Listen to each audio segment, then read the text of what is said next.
you think you know everything, or you think you're aware of what's happening in a certain milieu of the musical confluence of our history, and then you realize that there's just so much more to the entire equation. And it happened again recently at a nonprofit that I work at.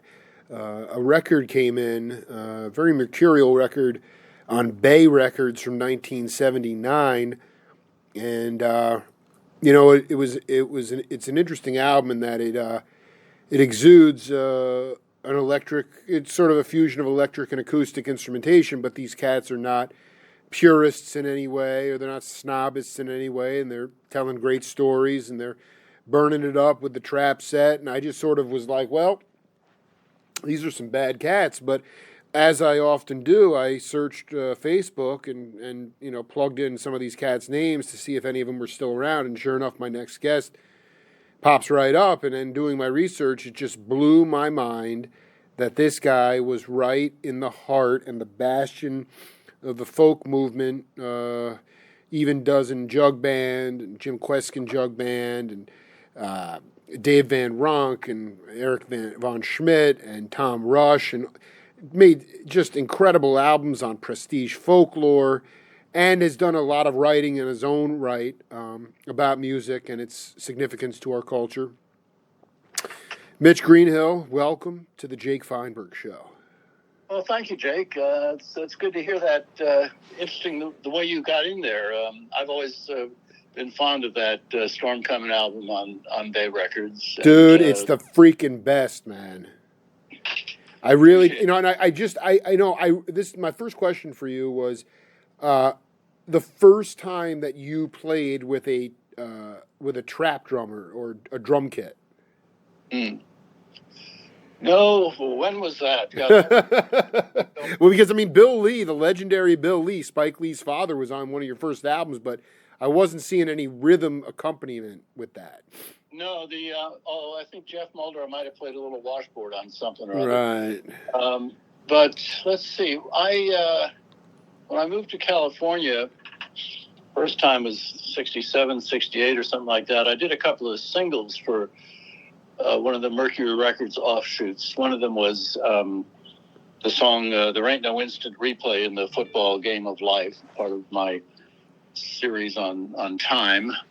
And that's one of the greatest things hold on for a second. That was the original, even though that you recorded that on the Storm Coming album, the original demo was from 67, 68. Yeah, it was actually released and got a little airplay.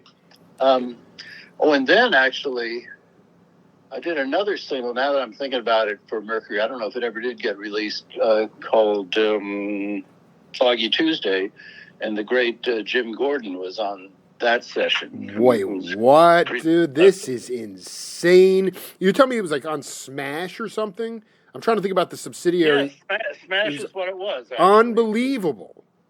That was in the. It's fair to say that prior to that, I guess maybe the basic question is, where did you come down on having drums in folk music early on, especially in that mid-'60s period? Well, I was at Newport when Dylan famously went electric, and I was kind of buddies with John Sebastian and the Love and Spoonful. So, it wasn't all that. It seemed like a natural progression in a sense. I've always been kind of amused that in certain purist circles, the electric bass is considered an acoustic instrument, but the trap drum isn't. Right. It's kind of illogical. But when I got to California, I was certainly interested in getting into a band. That was kind of where the culture was.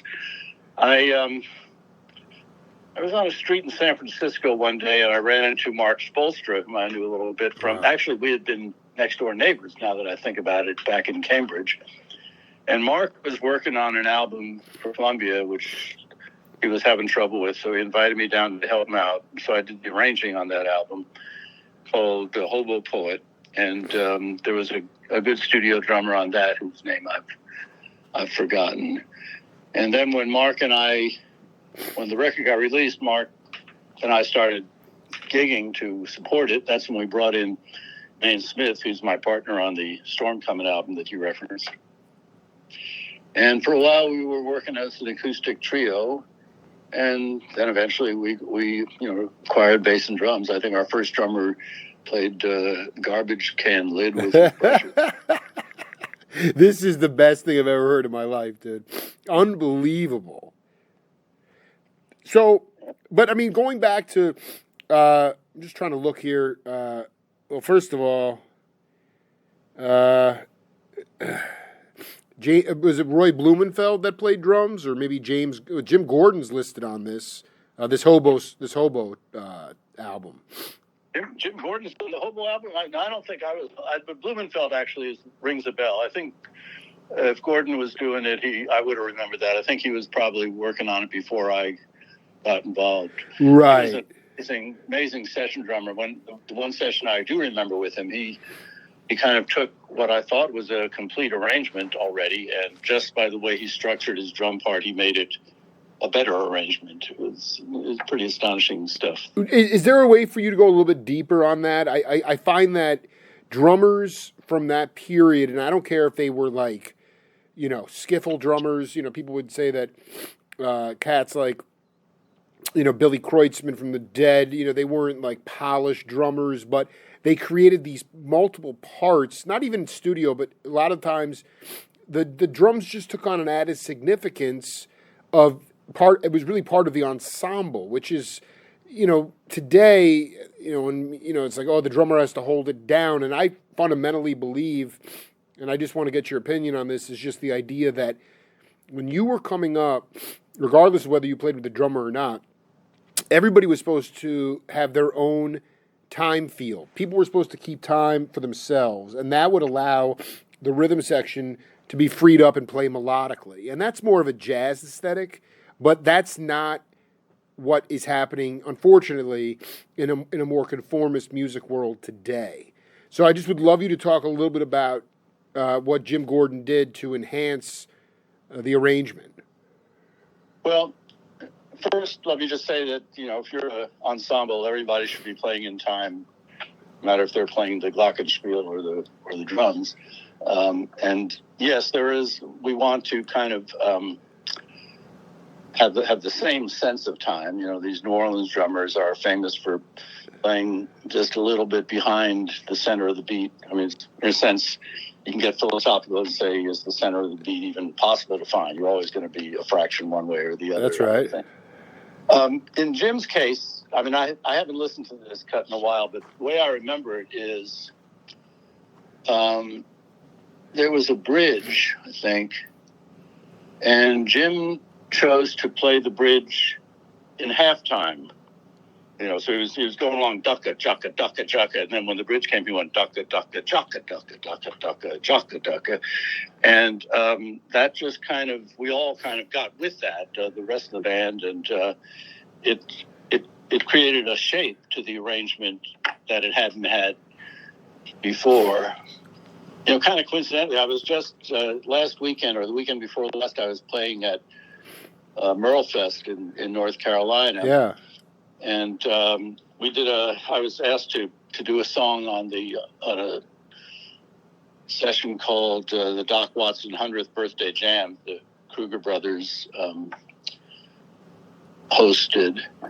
And so, we basically we ran through the thing once, and I don't think all the players even were there the first time we ran through it. But basically, I said, I like to start it off, a little free or an opener, and then build it up in the middle, and then towards the end, again, have it a little bit free or open. I can't remember if those are the terms I used. But the way a number of the guys interpreted that, including bass player T. Michael Coleman, was to play halftime at the beginning and at the end. And it just gave the shape. It gave it a shape, gave it a kick. It let me as a singer explore some corners of it I hadn't before that moment. It's kind of, I guess that's the best I can come up with. I think you did. That's fantastic. I also think that it's cool that, there wasn't a lot of micromanaging. I mean, it with the Gordon part, it felt good, and you left it in, and it enhanced the song, and there wasn't a lot of necessarily ego involved. Were you? Can you talk about, like, before you got into to cut your first record in '64? I mean, Dave Guard, the Kingston Trio. Were you somebody that was getting off on some of the R&B, like the Hank Ballard and the Midnighters? Where was your musical bag, and were you were you inspired by some of the music coming out of the early '60s, specifically Bill Evans's Vanguard Trio with Motion and Scotty LaFaro? I mean, that was acoustic conversational jazz, and I didn't know those guys then. I guess let's see. I'll give you a quick rundown. Of course, please. When I was a kid, I took piano lessons. Kind of didn't really dig it that much, but it was something you did. And then rock and roll hit me when I was about 10 or 11, and I think the first record I bought was Hound Dog and Don't Be Cruel, Elvis Presley. And fortuitously or not, when I was 13 years old, my dad decided he wanted to present Pete Seeger in concert, and which was kind of a risky thing to do then. Pete was under a blacklist, and there were threats. My dad actually got approached by the FBI on his way to work one day, asking why he was presenting this commie. But the scene was so much more casual in those days. Pete didn't stay at a hotel. Pete and the great harmonica player Sonny Terry, who was working with him, stayed at our place. And to a 13-year-old kid, rock and roll was a little bit on a fallow side at that point. I think Elvis was either in the Army or in Vegas. Things were different. Sure. So I was kind of swept away by the energy of Pete. And then when my dad started managing Joan Baez and Reverend Gary Davis. Reverend Davis stayed at our house for days on end, and he was, being a blind man, he didn't want to let that guitar out of his big mitts, so he would just stay on the couch playing one amazing piece of guitar music after another. And so that kind of, that's what took my attention. I guess you mentioned jazz, so I should also mention I had a surrogate uncle named Steve Gardner in New York, who used to be the stage manager of the Village Vanguard. So when I was very young, I did hear Miles Davis in his classic years with Coltrane and. Are you kidding me? How old were you when that was going down? I must have been like 8 or 9 or something. Oh my God! That. So I mean, it's funny because I'm sure you must know Chuck Israels, the bass player. Yeah. And we did a couple of Cosmic interviews, and he's talking about Seeger. He was 10 years old up in Massachusetts, and they're sitting around the porch just having a jam session. And in 59, Israels is recording with Seeger, or 58, recording with Seeger and John Coltrane. And it just, and it's like, and he was also playing with Joan Baez at Club 47, I think it was. That I'm not so sure about. Although, he might have been part, when Joan started 47 was basically a jazz room. Herb Pomeroy's band would play there, including a very young Tony Williams. Oh, wait. Well, yeah, that's right. So, because Pomeroy had the sickest band at Berkeley. I cannot believe Tony Williams was playing the Club 47. Yeah, and Sam Rivers. Of course. No, this is right in the pocket. This is unbelievable. So I want to read you this. This is, you're going to dig this. One thing. This is from Chuck Israels. He said, "One thing I can tell you is that I was in Europe playing with Bud Powell and came back to Boston in '61, and the Mount Auburn 47, where I had been playing in a trio with Steve Kuhn and Arnie Wise, had become a folk club.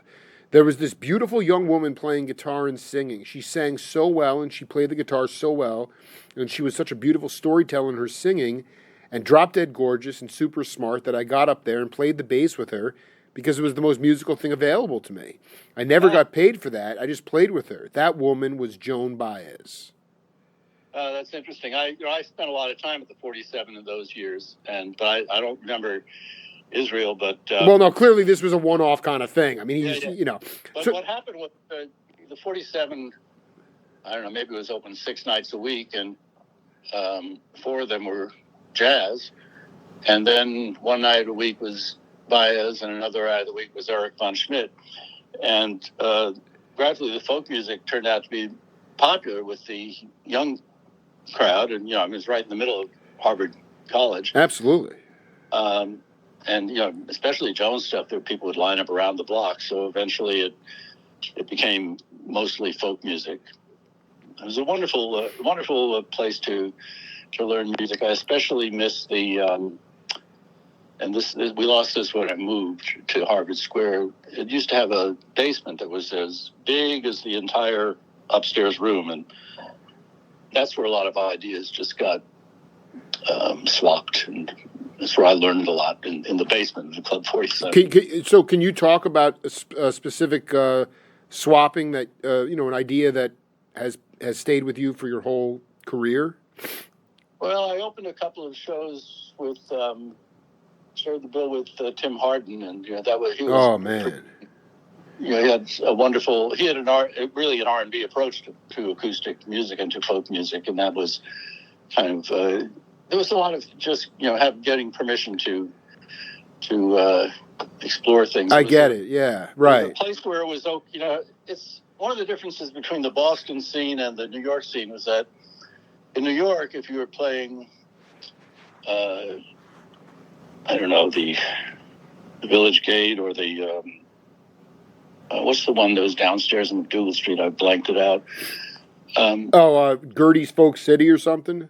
Not Gertie's. The place that Sam Hood had in Clarence Hood. It'll come. The Gaslight? No. The Gaslight. Yes, thank you. Oh my God! You're just playing the Gaslight as I did. I opened for Jesse Fuller for a couple of weeks there. Wow. You're always kind of thinking, who's in the audience? God, it might be somebody really important. It might be somebody from CBS or Columbia Records or whatever. But if you were playing the Club 47 in Cambridge, not too likely, It's every now and maybe Sam Charters would show up, which is how I got my first Prestige record deal. Wow. But it was kind of it was okay to make mistakes, so people would try things. I backed up Eric von Schmidt and/or Ralph Kahn a number of times there, just kind of playing whatever came into my head.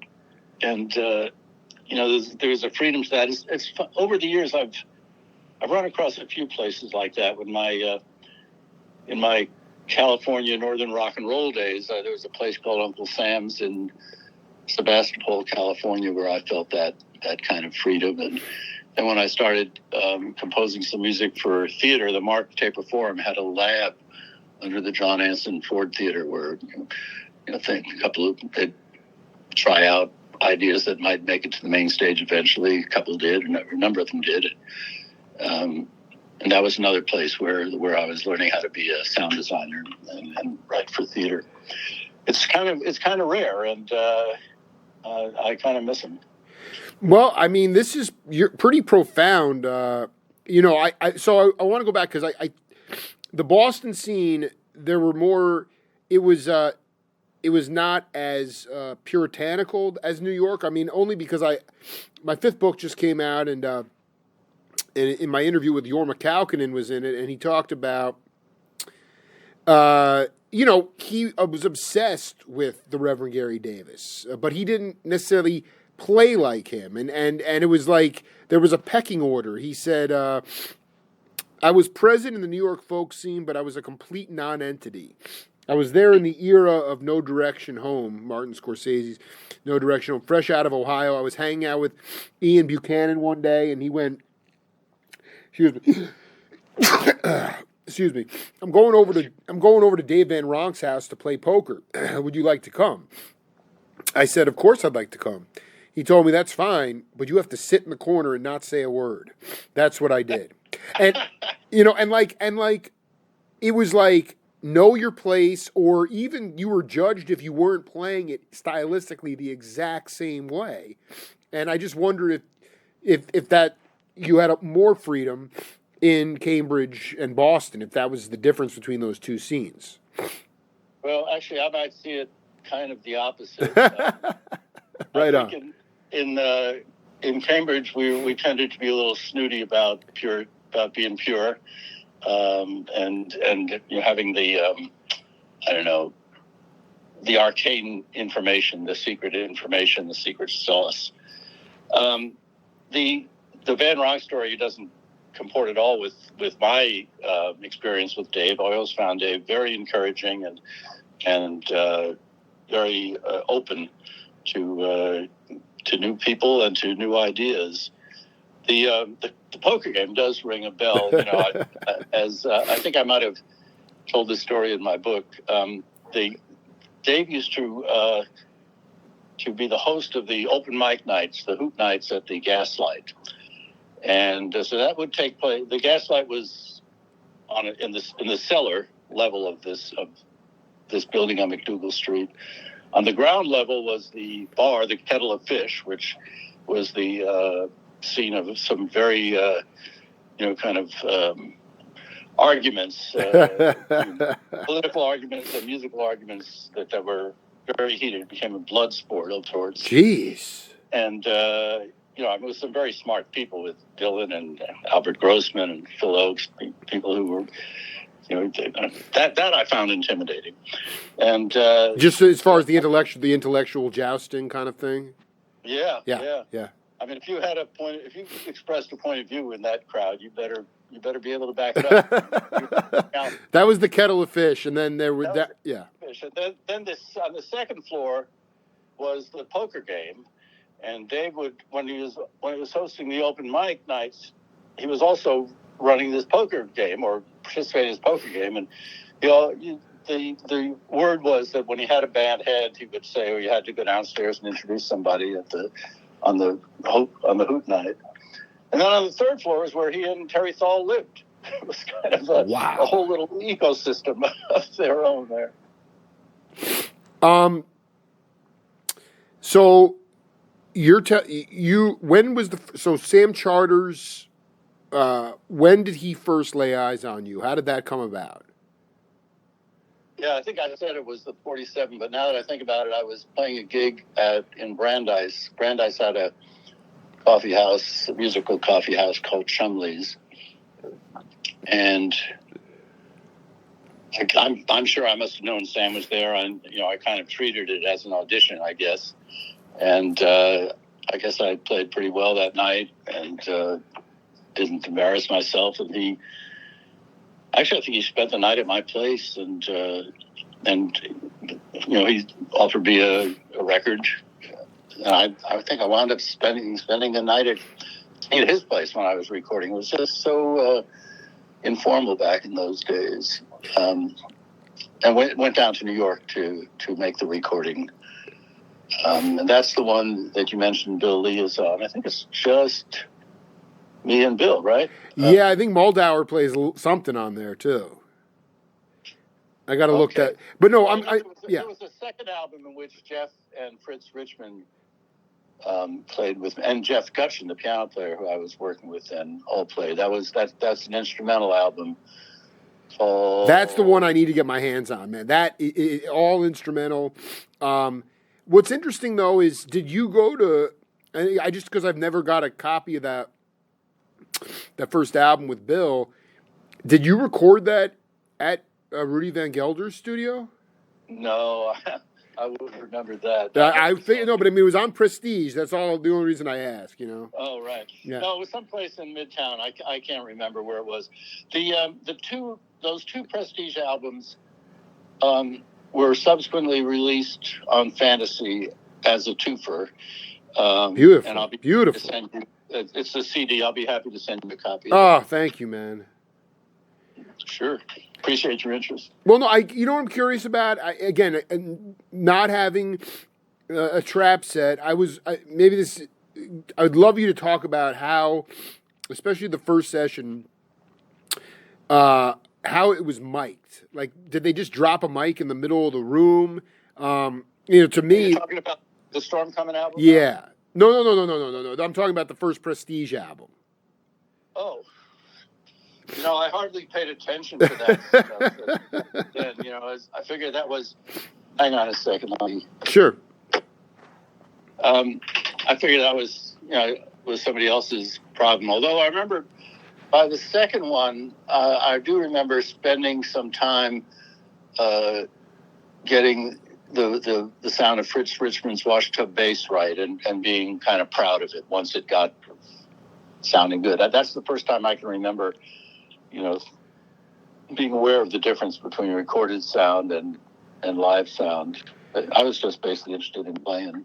What was before that? What was your concept of recorded versus live sound? Well, let's see. There was a guy, I think it was Dick Fassett, who had a studio in his home where I guess I accompanied a woman named Sylvia Mars there. You know, I was really just oblivious to it. Somebody else. No, I appreciate your honesty because it's all. I mean, born in '78. To me, like, this is all a fantasy. Like, I have these, you know, like, it was so innocent, it was so informal, and like there wasn't a lot of instruments. You didn't necessarily have to worry about leakage or anything like that. But it was just. Well, leakage was kind of part of it. You know, I mean, it's not that you wouldn't worry about it, but I mean that's. I think that you hear that stuff in the Van Gelder recordings as well, the stuff that's recorded live. I produced an album for Rosalie Sorrell's, it must be close to 20 years ago now, called Borderline Heart, in which we basically set out to do that. We were in a fairly big room. That's one of the problems these days. The studios have become so tiny. Yep. And, you know, the idea was leakage is part of the sound. You know, there's going to be some leakage on the vocals. It's going to be, not that we didn't do some overdubs and some repairing, but the basic ensemble sound the idea was not to have a huge amount of separation. You know, these days they'll put, 8 or 9 mics on the drums alone. It drives me nuts, dude. You suck all the soul. There's no room there's no breath in the music. I mean, that's a whole other, tangent that bothers me greatly. And it's just because before you look at the great producers, Glyn Johns or whoever these, I mean, you have one mic on the kick drum and maybe one left overhead and one right overhead mic. And that was it. I mean, the drums just, use those Keith Moon albums Right.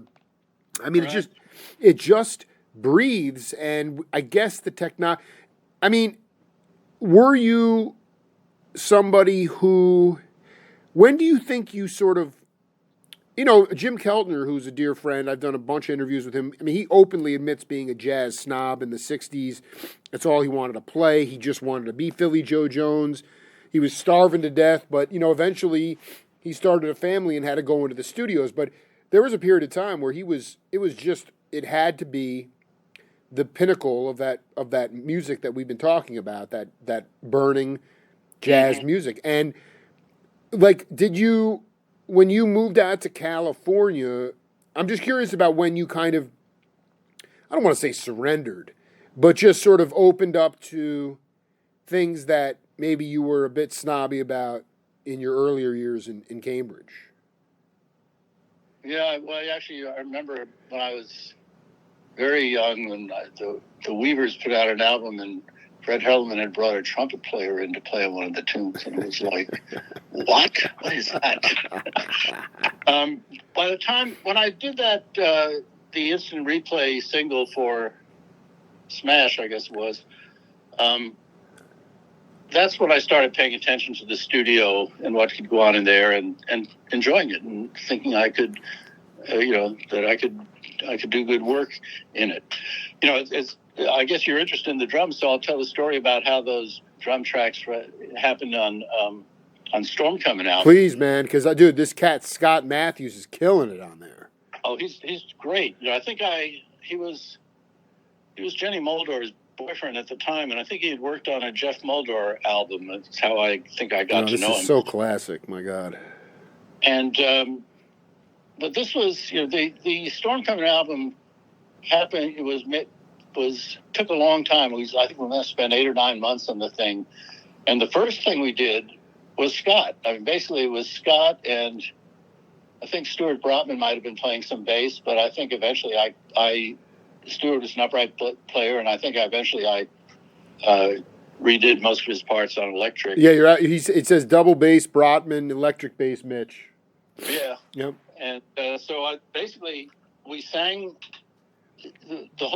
we sang all the songs, vocal, a guitar part, rhythm guitar part that would eventually get wiped out, and Scott, basically. So Scott's parts, which I think are just wonderful, were basically, or maybe we built the album around Scott's parts. Now that I think about it. I'm wondering if you just laid down the rhythm tracks. I mean, regardless of when you added the electric bass, I mean, that wouldn't have been inconceivable to lay down the rhythm first. Well, that was it, and the idea was that if the rhythm tracks are happening, we're on the right track. I mean, so, but I'm not going to let you get away because, this is just like, you get out, you make those demos or those 45s for Smash. Now, what you were in San Francisco, what kind of bands were you in, especially like in the early 70s? I mean, this record is 79, and one reason it has an old school, I mean, the whole thing is just like a total throwback record. So I'm like, these guys are definitely in a time warp, and yet there's not a lot of information about what you did in the early 70s. And I'd love you to talk about some of the bands you were in. The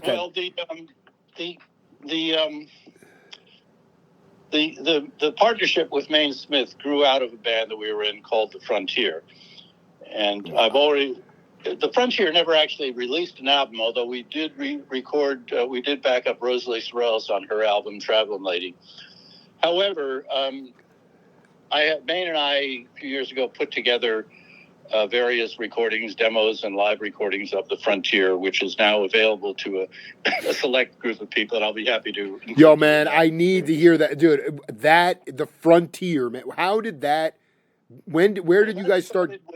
That started with the Mark Spolstra sessions. I mentioned that Mark, I worked with Mark on an album, and then time to perform. Yeah, right. And then I think we went to even the Sky River Rock Festival at one time when I remember Jay. Don't gloss over that. Are you kidding me? That is oh yeah, very well. Oh, well, that was a nutty thing. We had picked up a bass player whose name I won't mention, who was kind of ripped on acid through the entire weekend. It was, but it was kind of a glimpse of that. I don't know, West Coast culture, I guess, in a sense. I mean, it was like the you had the two different school, you had the Leary Milbear, the sort of isolation acid tests, and then you had more the sort of liquid acid in a bathtub on the West Coast. So anyway, Mark and Maine and I worked for a while as a trio, and matter of fact, the earliest recordings we did was in Michael Cogan's living room. Michael Cogan was Bay Records, and he engineered that album. He left us last year. Oh, man, I'm looking at you, Mike Cogan right there. And so eventually we picked up a bass player. We all moved to Sonoma County, north of San Francisco. And the idea was to do a band that was basically a local band, a band that had a local following. We played at places like the Inn at the Beginning. We did play in Berkeley. We played at the Freight and Salvage and Mandrakes.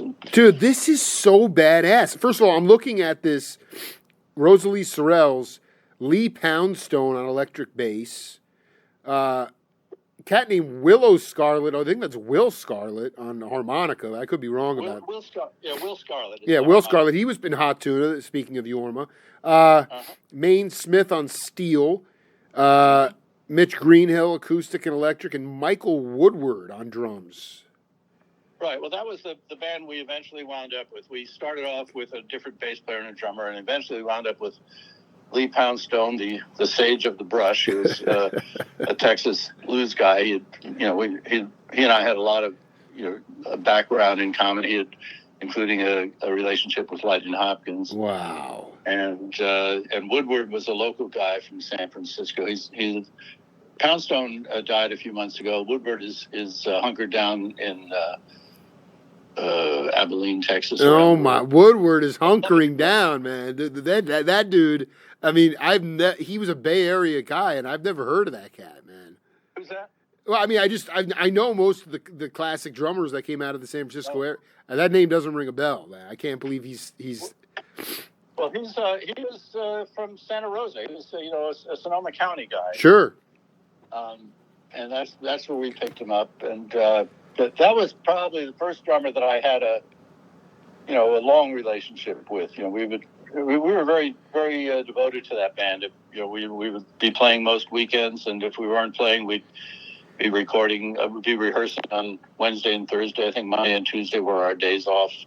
But it was for a period of 3 or 4 years. We were very very devoted to that band, and we had a fan base that would come out for us. It was pretty grassroots. I remember there were gigs where we, instead of taking people's cash, we took their food stamps.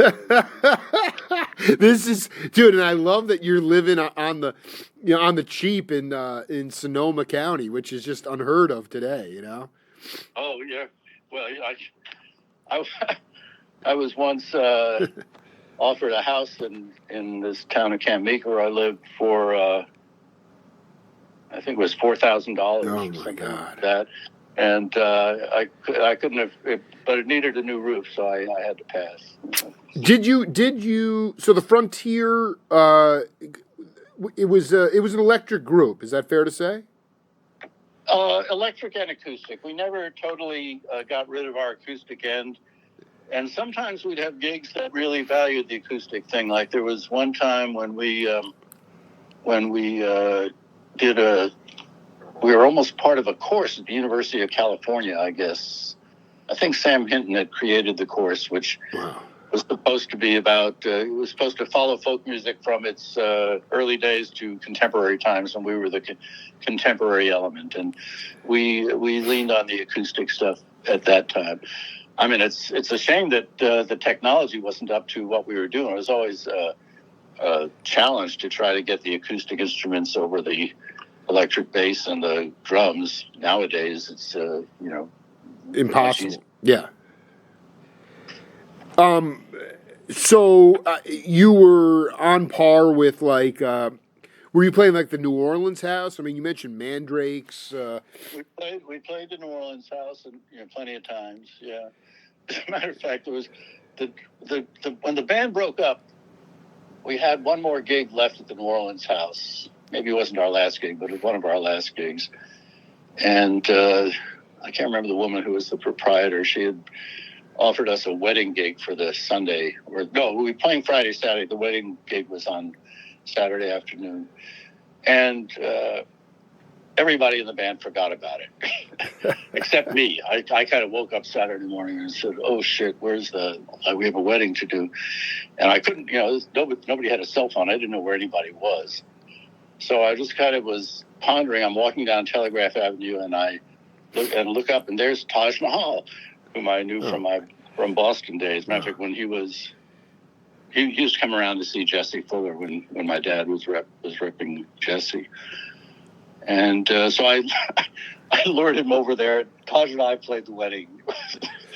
That is so freaking classic, dude. That dude, Billy Cobham, the drummer, told me that there were only 2 bands that opened and or closed for the Mahavishnu Orchestra. Cats like Frank Zappa did not want to close after Mahavishnu. Like people like that were they were very insecure about that.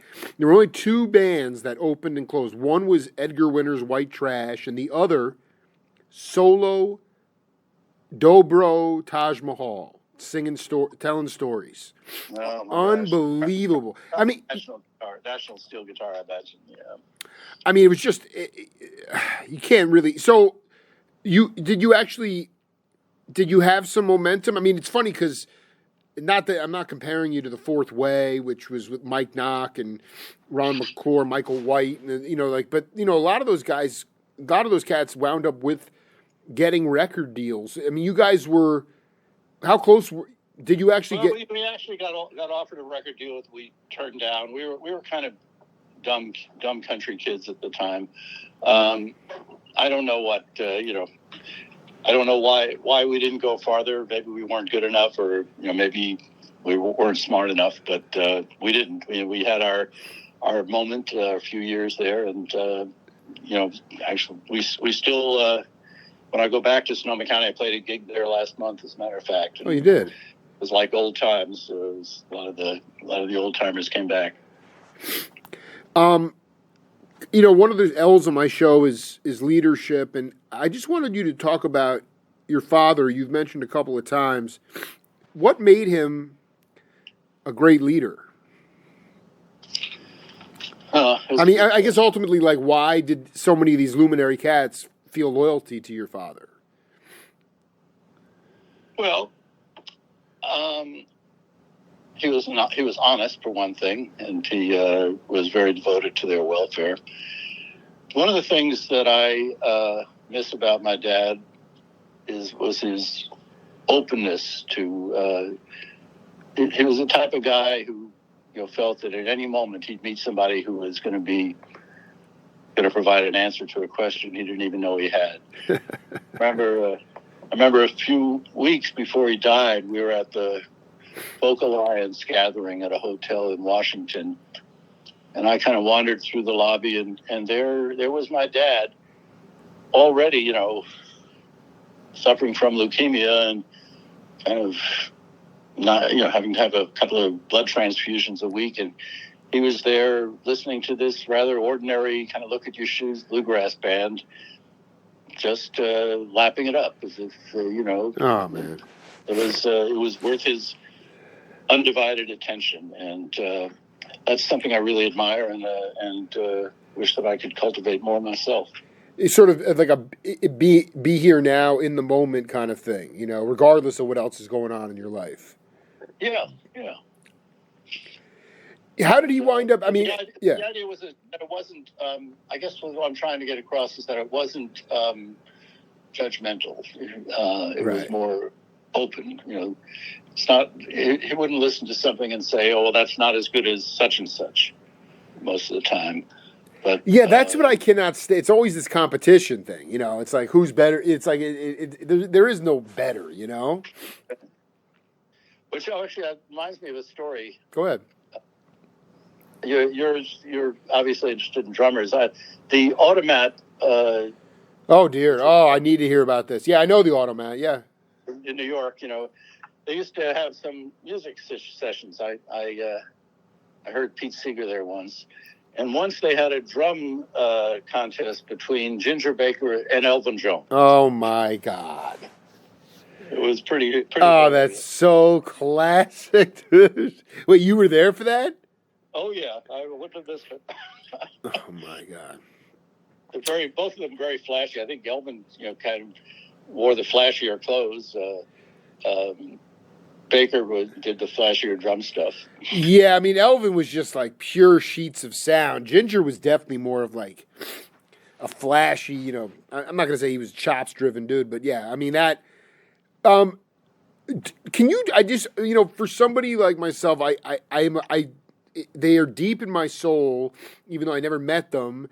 Guys like Mel Lyman and Fritz Richmond, and I'm looking at this Tom Rush record.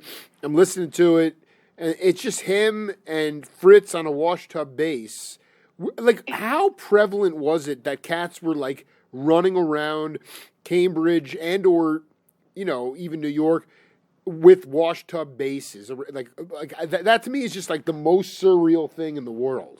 Was that quite? There weren't that many. And actually, in our scene, Fritz was the bass player. He was the washtub cat. That was it. he was not only the washtub cat, he was the bass player. We didn't know any bass players. Basically.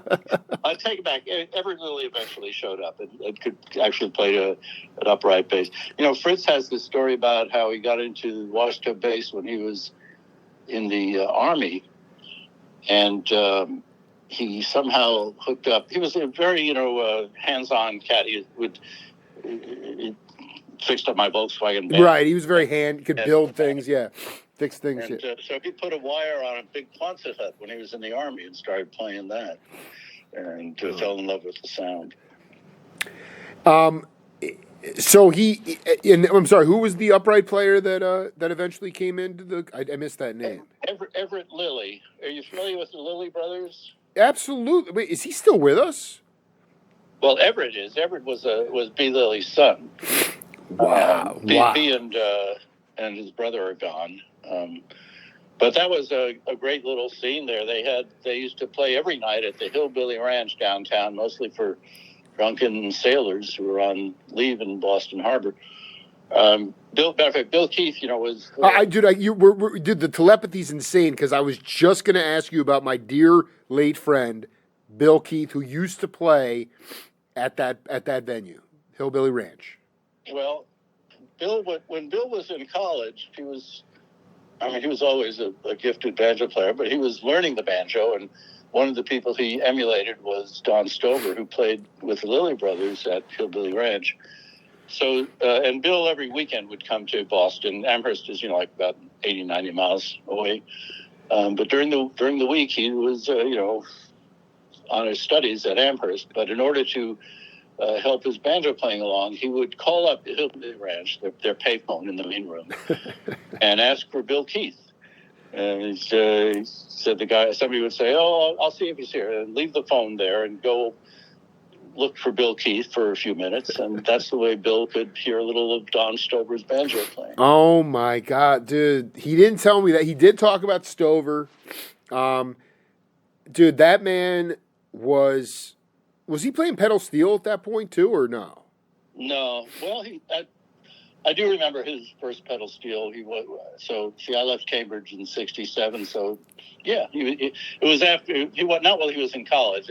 After he moved to Cambridge, and I think he was playing with the Jug Band by then when he started working on pedal steel. I remember one time he did a little show and tell at his place. He had just gotten his pedal steel. He had learned a few licks, and Bruce Langhorne was in town for some reason or other.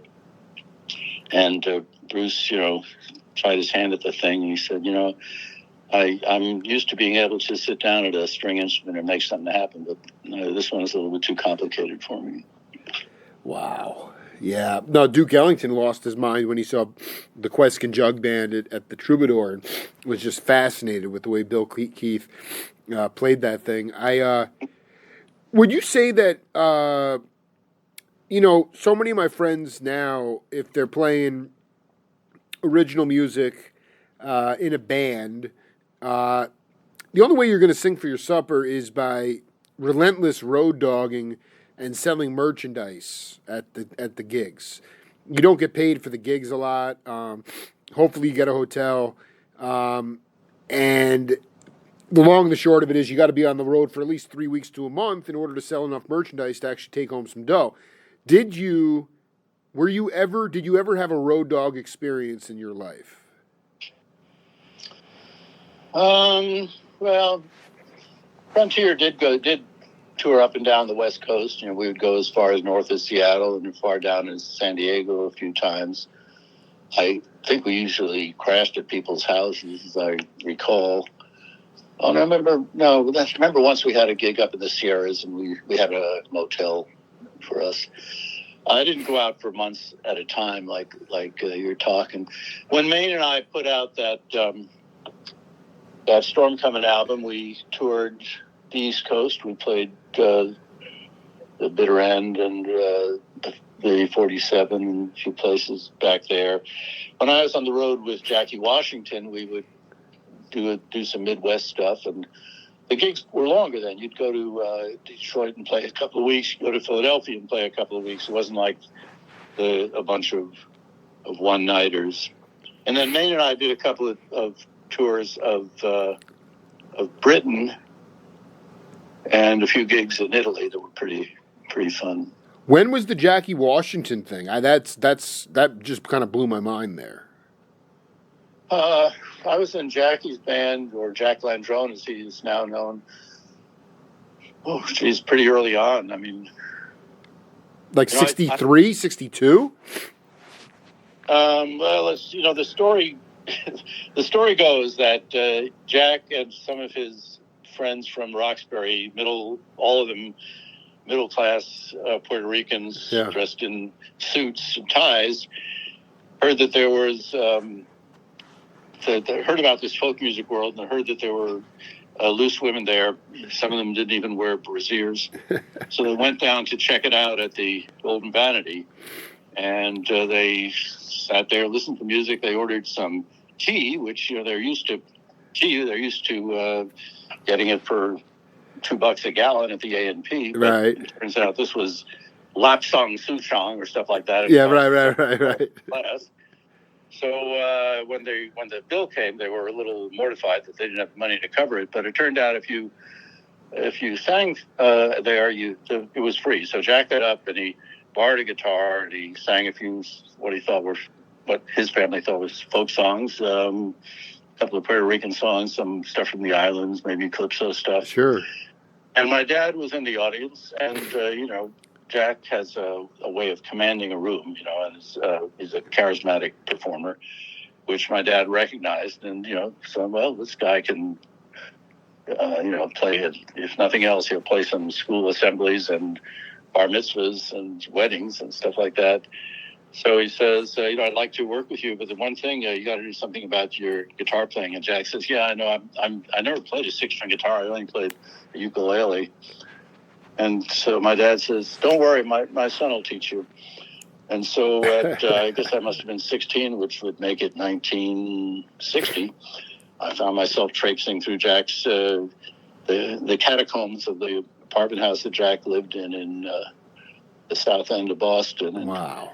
That was the start of our relationship. And so, my 62, 63 sounds about right. That at first it was Jack and me. I can't remember if Fritz Richmond was on the trip. I remember it was just Jack and me. We went to Detroit and played a room called the Coffee Gallery for a couple of weeks, actually. And then I think it was me and Jack and Fritz Richmond went down to Philadelphia and played the Second Fret, also for a couple of weeks. The Second Fret.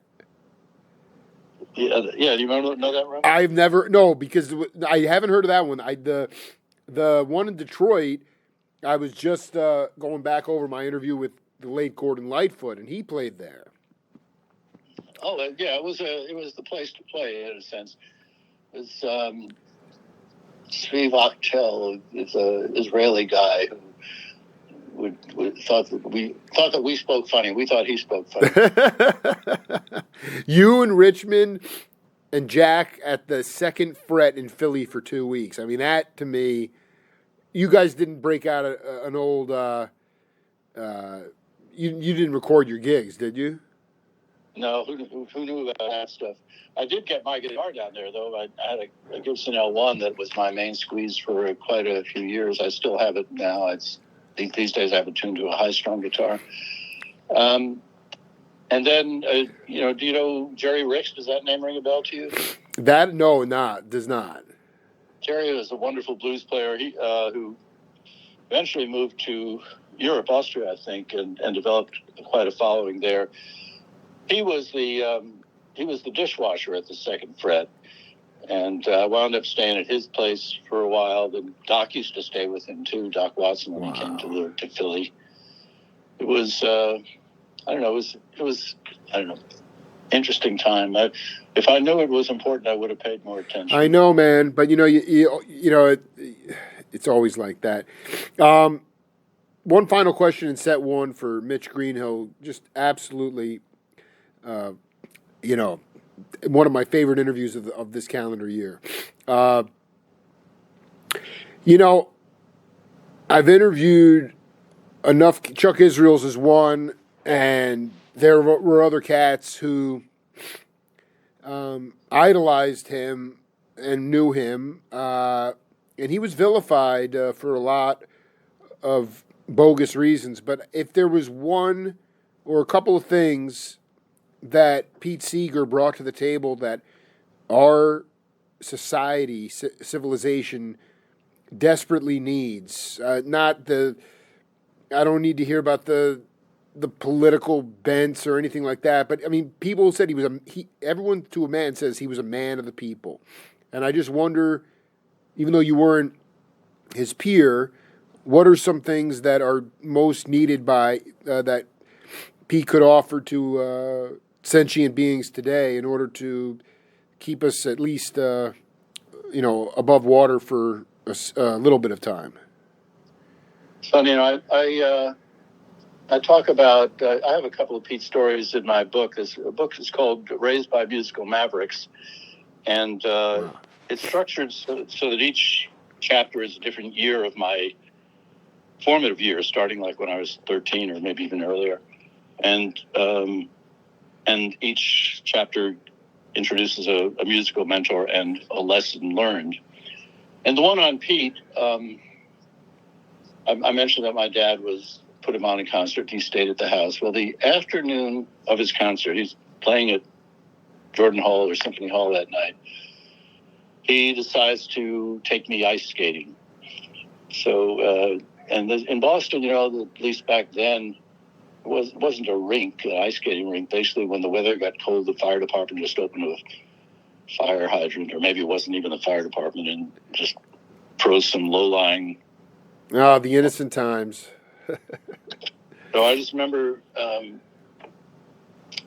ice skating behind Pete, and I was never a very good skater. I was always a little bit too cold, but Pete was, the things I remember is his balance. He was such a balanced person, graceful on the skates. I love this. And for a minute, I kind of overcame my awkwardness on the ice skates by just trying to emulate his balance, his flow, the way he moved through the world.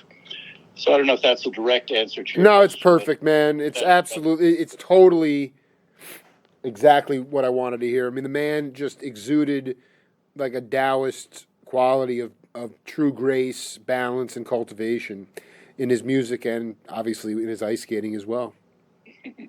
Yeah.